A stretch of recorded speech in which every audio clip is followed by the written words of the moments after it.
Let's try to understand the sorting problems, sorting algorithms. So, first of all, understand what is sorting. Sorting is arrangement of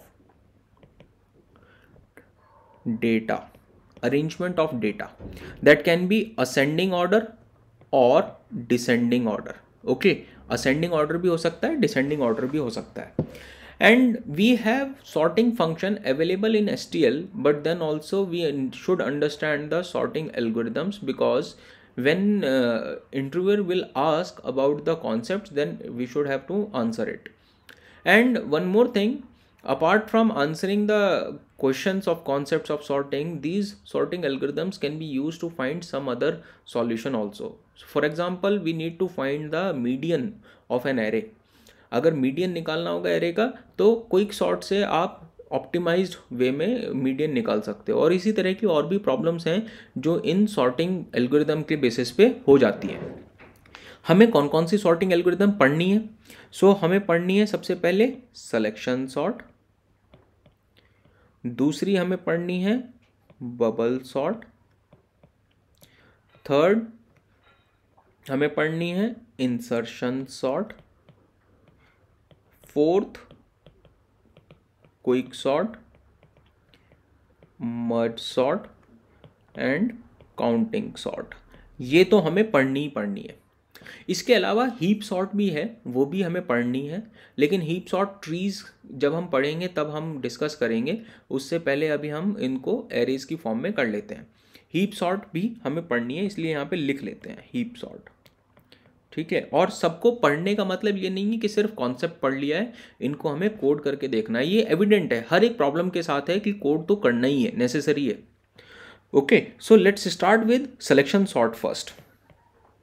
selection sort, देखिए हर sorting के बारे में एक चीज आपको पता होना चाहिए, इन प्लेस. दूसरा पता होना चाहिए स्टेबल, उसकी टाइम कॉम्प्लेक्सिटी, उसकी स्पेस कॉम्प्लेक्सिटी, उसका वर्स्ट केस क्या है. ओके, ये सारी चीजें आपको पता होनी चाहिए. इन प्लेस का मतलब है एक्स्ट्रा स्पेस यूज्ड और नॉट.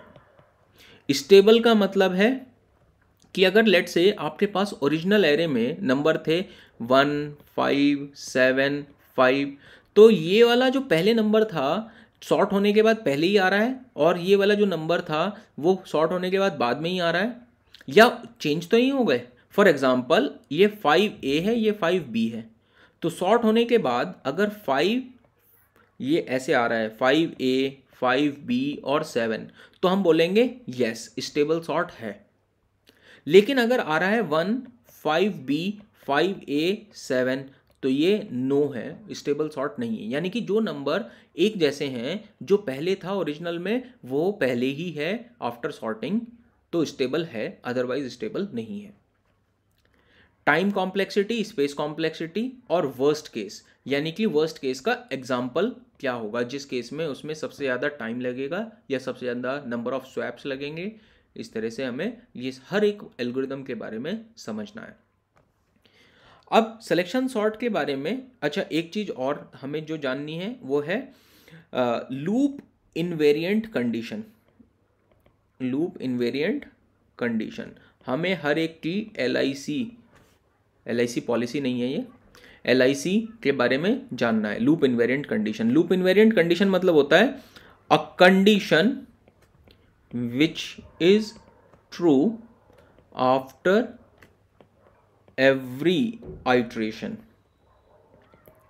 ठीक है, condition which is true after every iteration, और order which we are maintaining after every iteration, that is loop invariant condition.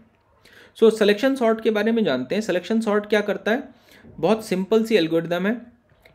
It selects the first minimum number. Let's say हमारे पास data जो है वो integers हैं, और order जिसमें हमें sort करना है वो असेंडिंग ऑर्डर है. ये हम अपना इनपुट मान रहे हैं.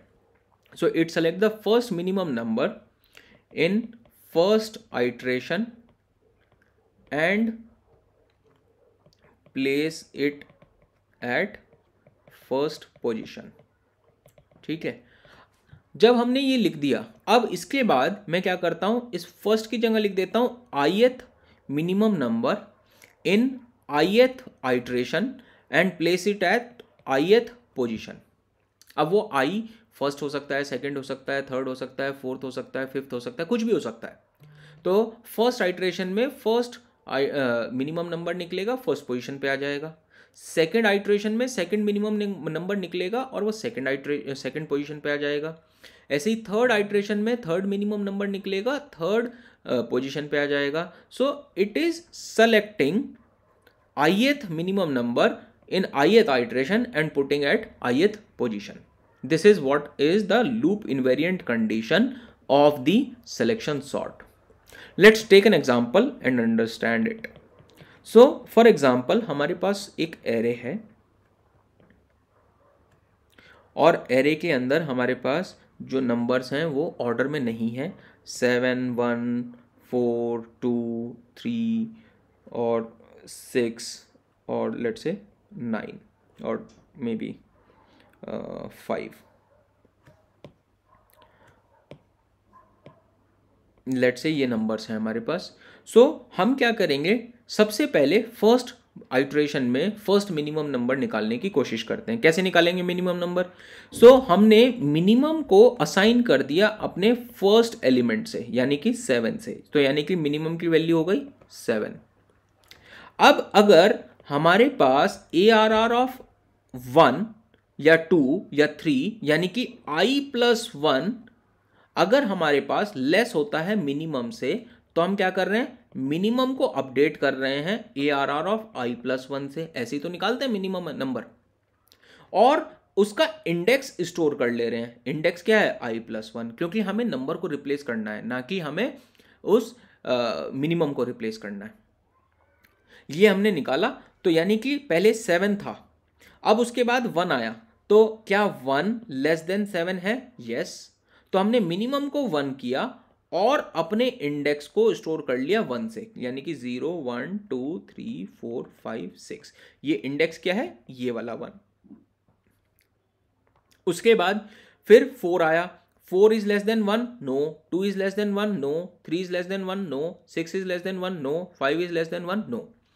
जब ये सारा काम खत्म हो गया, इंडेक्स आ गया, तो उसके बाद हमने क्या किया, हमने अपने फर्स्ट वाले नंबर को अपने मिनिमम वाले इंडेक्स से रिप्लेस कर दिया, यानी कि हमने स्वैप कर दिया किसको, ARR ऑफ 0, क्योंकि हमने मिनिमम 0 वाले को माना था, किसके साथ, ARR ऑफ IDX के साथ।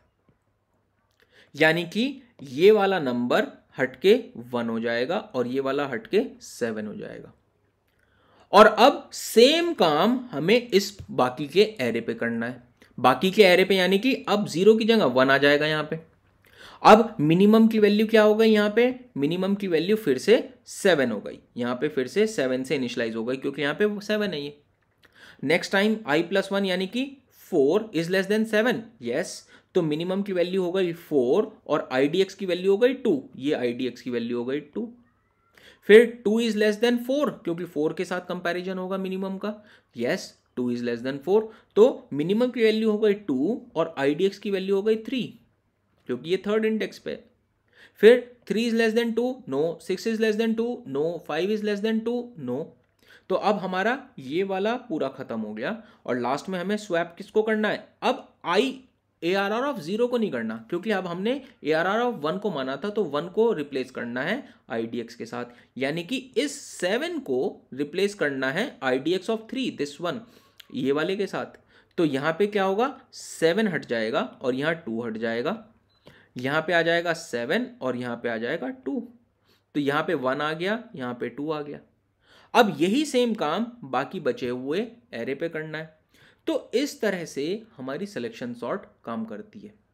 तो this is the basic algorithm and we are selecting the minimum element every time and we are placing it at the ith position. सो अब हमें लूप्स लिखने हैं। देखो लूप्स कैसे लिख रहे हैं, फॉर कितनी बार लूप चलाना पड़ेगा।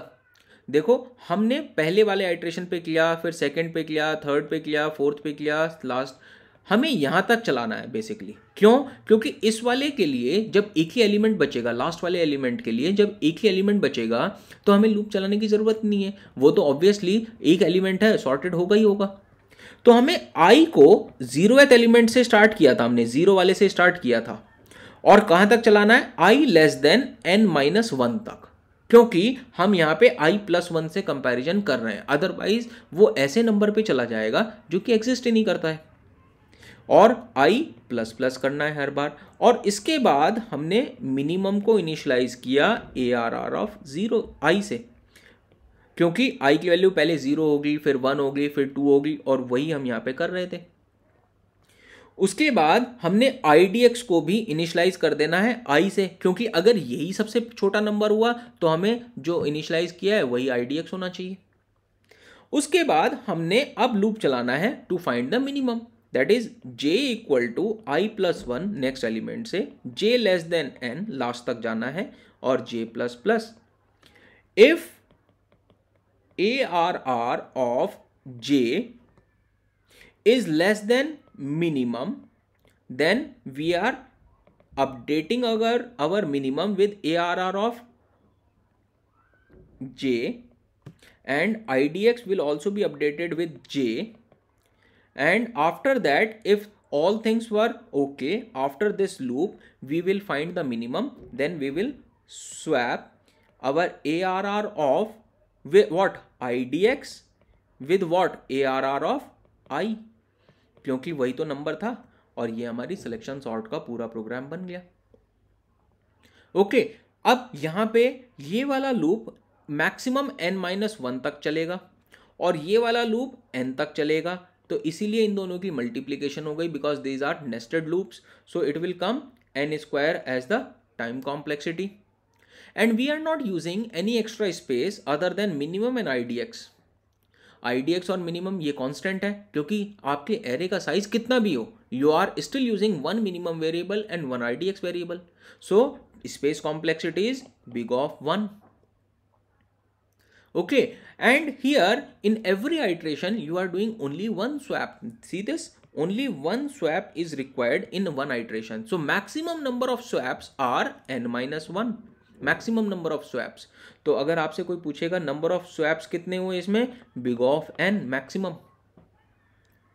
वर्स्ट केस क्या हो सकता है कि आपको हर बार आपको नंबर स्वैप करना पड़ रहा है, और ये हर बार आपको मिनिमम मिल जा रहा है, यानी कि अगर आपके पास नंबर 5 4 3 2 1 यानी कि डिसेंडिंग ऑर्डर में है, और आपको 1 2 3 4 5 यानी कि असेंडिंग ऑर्डर में अरेंज करने हैं, so this is worst case, because every time you will find the minimum number in the next index. और ये हो गया हमारा बेस्ट केस, क्योंकि अब इस केस में स्वैपिंग होगी ही नहीं। एक्चुअली में स्वैपिंग तो हर बार हो रही है, बट यहां पे हम लूप लगा सकते, एक कंडीशन लगा सकते हैं कि if IDX equal to I then is not equal to I, then only swap will occur. अगर दोनों सेम ही है तो स्वैप करने की जरूरत ही नहीं है, तो इस केस में नो स्वैप। अगर हम ये वाली कंडीशन लगा दें तो कोई स्वैपिंग होगी नहीं। ठीक है, तो ये हमारी सिलेक्शन सॉर्ट है, और इस तरह से सिलेक्शन सॉर्ट वर्क करेगी। कई बार आपको क्वेश्चंस DSA के ऐसे मिल सकते हैं कि they may not ask you to sort the program, they may not ask you to sort the data, they may ask you the intermediate result. Intermediate result कैसे हो सकता है? लेट्स से वो आपसे बोलें कि what will be the answer और what will be the solution after 5 iteration. अगर आपके पास 100 नंबर हैं और आपसे वो पूछें कि nth आइट्रेशन के बाद बताइए कि क्या रिजल्ट होगा, तो ऑब्वियसली सॉर्टेड आंसर तो नहीं होगा। अगर n की वैल्यू लेस देन 100 है तो हो सकता है सॉर्टेड आंसर ना हो, तो आपको उस केस में सिलेक्शन सॉर्ट में अलग आंसर आएगा, बबल सॉर्ट में अलग आएगा, क्विक सॉर्ट में अलग आएगा। आपको इस तरह के क्वेश्चन आने चाहिए। So what you can do is you can stop your iteration exactly at n। तो यहाँ पे आपको ये n की वैल्यू जो है वो रखनी पड़ेगी जो उन्होंने गिवन दी है, ना कि नंबर ऑफ डेटा पॉइंट्स। और आई आप इसको मान सकते हो k after k iteration, so n will become k in that case, and you can print the answer after these 2 for loops. Okay, this is how our selection sort will work.